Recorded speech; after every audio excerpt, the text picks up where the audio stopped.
Welcome friends. आज basic Arabic learning में हम नाउन से आगे बढ़ के प्रोनाउन के बारे में जानेंगे। प्रोनाउन को अगर डिफ़ाइन किया जाए तो हर किसी को पता है कि नाउन को अगर हम पुकारते हैं किसी और वर्ड से, जैसे कि नाम ना लेकर के हम इंग्लिश में आई वी यू दे इस तरह से पुकारते हैं, हिंदी में मैं हम, ये सारे प्रोनाउन होते हैं। प्रोनाउन में तीन डिफरेंट टाइप्स होते हैं। पहला है सब्जेक्टिव प्रोनाउन, दूसरा है पॉसेसिव प्रोनाउन और तीसरा है ऑब्जेक्टिव प्रोनाउन। तो इस सेशन में हम आपको सब्जेक्टिव प्रोनाउन के बारे में डिस्कस करेंगे। सब्जेक्टिव प्रोनाउन में अगर हमें आगे बढ़ना है तो सबसे पहले ये जो आपके स्क्रीन के सामने एक चार्ट है, इसको समझ लेते हैं कि किसी भी नाउन या प्रोनाउन में तीन फॉर्म तो होंगे, सिंगुलर, डुअल या प्लूरल।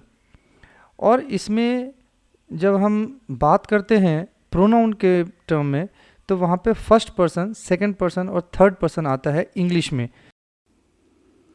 तो सबसे पहले हम ये समझते हैं कि ये फर्स्ट पर्सन, सेकंड पर्सन और थर्ड पर्सन होता क्या है।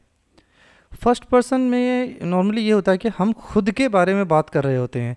अगर हम खुद एक सिंगुलर के बारे में बात करेंगे तो वो क्या होगा, मैं। और अगर हम एक ग्रुप में हैं बैठे और हम फिर भी खुद अपनी ग्रुप के बारे में बात कर रहे हैं तो वो प्लूरल फॉर्म हो जाता है, वो होता है वी। सेकंड पर्सन क्या होता है कि मैं तो सामने हूँ और मेरे सामने कोई और है जिसके बारे में बात हो रहा है, तो जो मेरे सामने प्रेजेंट है वो सेकंड पर्सन हो गया और इंग्लिश में वो वर्ड होता है यू। और थर्ड पर्सन वो होता है जो कि अगर हम बात करें कि अगर मैं यहाँ बैठा हूँ, मेरे सामने भी कोई बैठा है, वो तो सेकंड पर्सन हो गया, और वहाँ पे ना हो करके वो बंदा कहीं और है तो उसको हम ही करके बोलते हैं और वो थर्ड पर्सन होता है। अरबिक में या उर्दू में उसको गायब बोलते हैं। एक्चुअली वहाँ पे वो प्रेजेंट ना होता है, वो कहीं और होता है। तो अगर सिंगुलर में हम बात करते हैं फर्स्ट पर्सन का तो यहाँ पे है आई, फिर सेकंड पर्सन में बात करते हैं तो यू हो जाता है, और थर्ड पर्सन में बात करते हैं तो ही हो जाता है। डुअल में इंग्लिश में ऐसा कोई कंसेप्ट ही नहीं है। फिर प्लूरल में जब हम आते हैं तो फर्स्ट पर्सन में वी हो जाता है, सेकंड पर्सन में ये यू ही रहता है जिस तरह से कि सिंगुलर में है, और अगर थर्ड पर्सन में देखेंगे तो ही की जगह दे हो जाता है। यहाँ पे मैंने आपके सामने ये एरो मार्क दिया हुआ है कि हम जो भी अरबिक में यहाँ पे आगे पढ़ेंगे वो इस डायरेक्शन में पढ़ेंगे, यानी कि हम सिर्फ फर्स्ट पर्सन अगर लेंगे तो सिंगुलर, डुअल और प्लूरल इस तरह से हम पढ़ेंगे। फिर सेकंड पर्सन को पढ़ेंगे तो सिंगुलर, डुअल और प्लूरल, फिर थर्ड पर्सन में आ जाएंगे और वहाँ पे भी सिंगुलर, डुअल और प्लूरल। तो ये जो डाउन दिखाया हुआ जो एरो है, इस सीक्वेंस में ही हम आगे इसको पढ़ेंगे। अब सबसे पहले हम ले लेते हैं फर्स्ट पर्सन में। तो सिंगुलर में अब आपके स्क्रीन के सामने है, आई को जो हम कहते हैं वो है अना। ये वर्ड आपको याद करने पड़ेंगे कि आई को हम कहते हैं अना। फिर डुअल में क्योंकि आई तो होगा नहीं, डुअल में दो के मायने में होता है, इंग्लिश में इसका कोई कंसेप्ट नहीं है, तो बेसिकली ये प्लूरल फॉर्म ही हो जाएगा। और डुअल और प्लूरल दोनों में ये नहनो करके वर्ड है, ये वी के कंसेप्ट में आता है। तो डुअल में भी नहनो होगा और प्लूरल में भी नहनो होगा। तो ये दो वर्ड आपको याद हो जाने चाहिए अभी कि आई अना और नहनो वी के का ट्रांसलेशन है। अब हम आगे बढ़ते हैं सेकंड पर्सन में। तो सेकंड पर्सन में सिंगुलर में था यू, तो इसका जो अरबिक वर्ड होगा वो है अंता। ये ता पे जो ज़बर है ये बहुत इंपॉर्टेंट है, ये अंता है वर्ड। फिर डुअल फॉर्म में क्या हो जाएगा, अंतुमा, और प्लूरल फॉर्म में हो जाता है अंतुम। तो डुअल और प्लूरल में ज़्यादा कोई फ़र्क नहीं है। डुअल में एक अलीफ लगा हुआ है, अगर आप उसे गिरा देते हैं तो प्लूरल फॉर्म बन जाता है।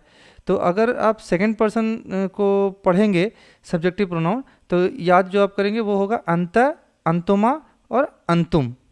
अभी जो हम ये डिस्कस कर रहे हैं ये सिर्फ मेल जेंडर के लिए ये चार्ट है। अब हम आ जाते हैं थर्ड पर्सन में।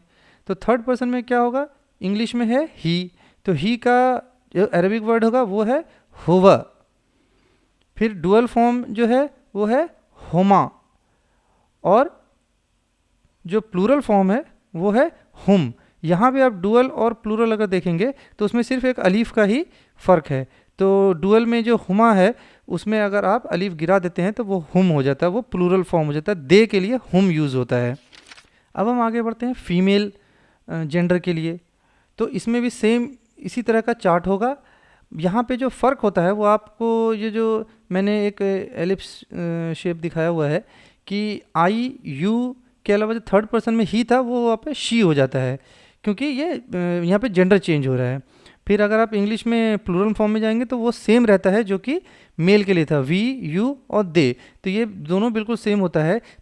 अब अगर हम बात करते हैं फर्स्ट पर्सन के लिए फीमेल में, तो यहाँ पे भी वर्ड बिल्कुल सेम है जो कि मेल के लिए था। अब देखिए, कोई मेल हो या फीमेल हो, वो अगर मैं कोई बोल रहा है तो मैं ही है, मैं से मैं के लिए कोई जेंडर फॉर्म अलग अलग नहीं होता है। तो यहाँ पे भी दोनों के लिए अना वर्ड है, और अगर वी है तो भी वर्ड नहनो ही है। तो ये दोनों चीज़ बिल्कुल सेम है, चाहे वो मेल के लिए हो या फीमेल के लिए हो। अब अगर सेकंड पर्सन के लिए बात करते हैं, तो यहाँ पे आपने जो मेल में देखा था वो वर्ड था अंत। मैंने आपको कहा था कि ये ज़बर जो है ये बहुत इंपॉर्टेंट है, इसलिए बोला था क्योंकि अब आप फीमेल में देखेंगे तो सिर्फ अंत की जगह ये ज़बर हटा करके ज़ेर लगा दिया गया और इसे अंती बोलते हैं। तो इतना ही इसमें फ़र्क है। अगर मेल के लिए सेकंड पर्सन आप यूज़ करते हैं यू के लिए तो वो अंत है, और फीमेल के लिए अगर बात करेंगे तो वो अंती है। इसके बाद आप डुअल फॉर्म में देखेंगे तो जो मेल में था अंतुमा, सेम वर्ड यहाँ पे भी यूज़ होता है अंतुमा, कोई फ़र्क नहीं है। फिर जब आप प्लूरल में आते हैं तो ये वर्ड बिल्कुल चेंज हो जाता है, यहाँ पे वर्ड हो जाता है अंतुन्ना। इसको आपको याद करना पड़ेगा। अब हम आ जाते हैं थर्ड पर्सन में।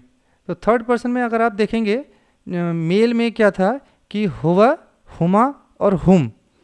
तो यहाँ पे फीमेल जेंडर के लिए हुआ की जगह हो जाता है हिया, और जो डुअल फॉर्म है वो बिल्कुल सेम रहता है, उसमें भी हुमा था, यहाँ पे भी हुमा है। और जो प्लूरल फॉर्म है वो बिल्कुल ही डिफरेंट है, वो है हुन्ना।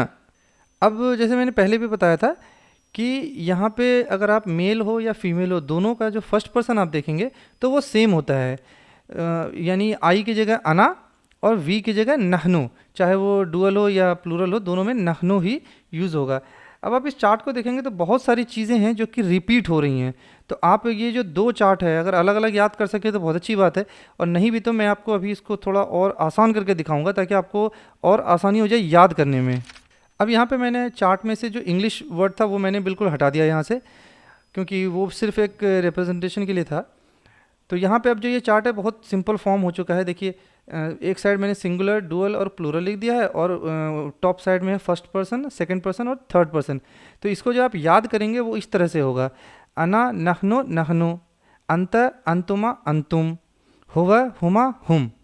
और अगर फीमेल के लिए बात करेंगे तो वो हो जाएगा अना नहनो नहनो, अंति अंतुमा अंतुन्न, हिय हुमा हुन्न। तो ये बहुत आसान हो जाता है, इसमें ज़्यादा वर्ड नहीं है। आप देखेंगे तो सब मिला के एक 9 वर्ड है जो कि मेल में है, और 9 वर्ड है जो फीमेल में है। उसमें भी क्या है कि ये कई सारे कॉमन वर्ड हैं। अगर अना और नहनो याद हो जाता है तो दोनों के लिए सेम हो जाता है। अंतुमा याद हो जाता है डुअल फॉर्म का सेकंड पर्सन, तो आप मेल हो या फीमेल हो दोनों में सेम यूज़ होता है। हुमा वर्ड याद हो जाता है तो आपको वो थर्ड पर्सन डुअल के लिए मेल या फीमेल दोनों में यूज़ होता है। अब आप अगर देखेंगे तो यहाँ पे डुअल फॉर्म मेल और फीमेल, ये मैंने जो एरो मार्क दिखाया हुआ रेड कलर में, यही दिखा हुआ है कि ये पूरा लाइन बिल्कुल कॉमन है। तो आप किसी एक के लिए भी आप याद कर लेते हैं तो वो दूसरे में भी सेम होने वाला है डुअल फॉर्म के लिए। अब हम इसको पिछले स्लाइड से भी ज़्यादा आसान कर देते हैं, और इसमें से डुअल फॉर्म अभी फ़िलहाल हटा देते हैं, क्योंकि डुअल फॉर्म का यूजेज काफ़ी कम होता है। वो जब कहीं पे आपको एप्लीकेशन आएगा तो वो आपको ऑटोमेटिकली पता लग जाएगा। तो आपको अब जो याद करना है सिर्फ ये दो, टोटल हैं 6 वर्ड मेल के लिए और 6 वर्ड फीमेल के लिए। उसमें भी अना और नखनो कॉमन है, तो आप इसको आसानी से अब याद कर सकते हैं। इस स्लाइड का प्रिंट आउट लेके रखें और दिन में 2-1 बार आप इसको देखते रहेंगे, 2-4 दिन आपको याद बिल्कुल हो जाएगा। तो अब जो आप याद करोगे वो मेल के लिए इस तरह से होगा: अना नखनो, सेकंड पर्सन में अंता अंतुम, और थर्ड पर्सन में हुआ हुम। और फीमेल के लिए हो जाएगा फर्स्ट पर्सन अना नहनो, सेकंड पर्सन हो जाएगा अंति अंतुन्ना, और थर्ड पर्सन के लिए हो जाएगा हिया हुन्ना। तो ये चार्ट आप याद कर जाइए, आपका मैक्सिमम काम आसान हो जाएगा। आज प्रोनाउन में हम बस इतना ही सीखेंगे। आप अगर इसको याद कर लेंगे तो आगे जो हम बताने वाले हैं पॉसेसिव और उसके आगे जो प्रोनाउन के फॉर्म्स हैं, आपको काफ़ी आसानी होगी और समझने में एक मज़ा आएगा। तो इसको आप कोशिश कीजिए कि आपको याद हो जाए, और जब भी आप कुरान शरीफ पढ़ें और ये वर्ड आपके सामने आए तो कोशिश कीजिए कि हमने जो यहाँ पे जो सीखा है क्या ये वो सेम वर्ड, आपको मैच करके देख लीजिए, तो वो ऑटोमेटिकली आपको पता लगेगा कि ये वर्ड यूज़ कई बार होता है। तो इस चार्ट को आप याद कीजिए, और इंशाल्लाह नेक्स्ट सेशन में हम आपको इसके आगे प्रोनाउन के बारे में बताएंगे।